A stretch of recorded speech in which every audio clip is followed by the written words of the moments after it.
ఇంకో ఇష్యూ 3.5 ఎకరాలు మీకు రిజిస్టర్ చేశారంట జగన్మోహన్ రెడ్డి గారు, 10 కోట్ల రూపాయలు లిక్విడ్ క్యాష్ ఇచ్చారంట. నేను అదే సార్ అంటున్నాను, అలాంటి మిత్రులందరికీ నేను చెప్పేది ఏంటంటే ఒక 2 రోజులు మా ఆఫీస్ లో వచ్చి కూర్చోమనండి. శ్రవణ్ కుమార్ అనేవాడు ఏం చేస్తున్నాడు, శ్రవణ్ కుమార్ అనే లైఫ్ స్టైల్ ఏంటి ఒకసారి చూస్తే రోజుకి 18 hours కష్టపడి కూర్చుంటాను సార్ నేను అడ్వకేట్ గా.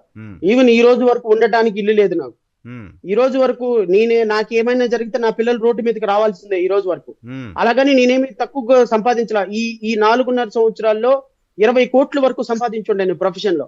ప్రతి రూపాయి ప్రజల కోసమే ఖర్చు పెట్టిన. నా బ్యాంక్ అకౌంట్ ఉంది సార్. నేను ఎవ్రీథింగ్ షుడ్ బి ట్రాన్స్పరెంట్. నేను ఇన్కమ్ ట్యాక్స్ ఫైల్ చేశాను.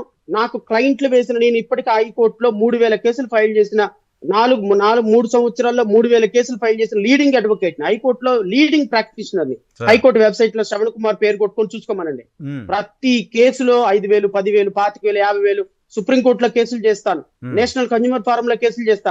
వచ్చిన ప్రతి రూపాయి ప్రజల కోసం ఖర్చు పెట్టుకుంటూ, ఓ పక్క పార్టీ కోసం ఖర్చు పెట్టుకుంటూ, ఓ పక్క నా ఎంప్లాయీస్ కి జీతాలు ఇచ్చుకుంటూ, ఇంకో పక్క నేను బ్రతుకుతున్నా.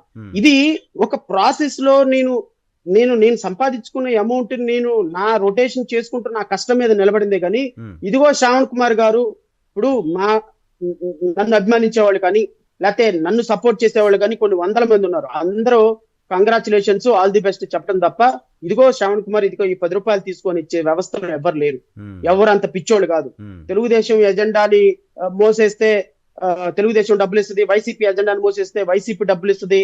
ఇదే వాళ్ళు మాలాంటి వాళ్ళకి, మాలాగా ఎలక్షన్ లో ప్రాసెస్ లో పార్టిసిపేట్ చేయని వాళ్ళకి కేవలం డిబేట్ లో మాట్లాడితే డబ్బులు ఇస్తున్నారు అనుకుంటే పిచ్చి పొరపాటు. అలా ఎవ్వరు చేయరు. తెలుగుదేశం పార్టీ ఎవరికి ఇవ్వాలో వాళ్ళకి తెలుసు బాగా. వైఎస్ఆర్సీపీ వాళ్ళకి ఎవరికి ఇవ్వాలో వాళ్ళకే తెలుసు.